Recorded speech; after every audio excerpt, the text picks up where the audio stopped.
gusto niyo mag-shift solve ng variables na hindi x. Diba? Kunyari, a plus 3 equals 5. Kaya natin, actually, hindi yan. Curious akong nangyari sa dito. A plus 3 equals 5. Shift solve. Yan, variable error. Diba? Para ma-solve nyo, kunyari, gusto nyo pala yung solve A. Meron kasi kayo importante naka-store sa x. Ayaw nyo muna mawala yung store.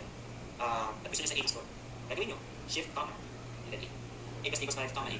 Indicating na A yung gusto nyo solve na variable. So shift solve, solve for A. Ayun. Pwede rin to, actually sa multiple na variables. Sige, try natin. A plus B equals 8. Okay, try natin. Ay, ito ba, A plus B equals 8.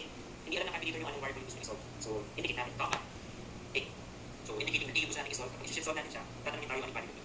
Sinabi natin B is equal to 5, yan, syempre, A natin, hindi 8. Okay, so yun yung paggamit ng comma. Actually, di ba maraming gamit yung comma? Kung ano pa, GCD, SCM, para ma-separate yung mga numbers. So, ito yung pinaka-sikat na functions ng comma. Okay? Sige, tingnan natin yung mga questions sa chat.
Ayan, post natin ito sa YouTube. So, yung recording na ito, actually,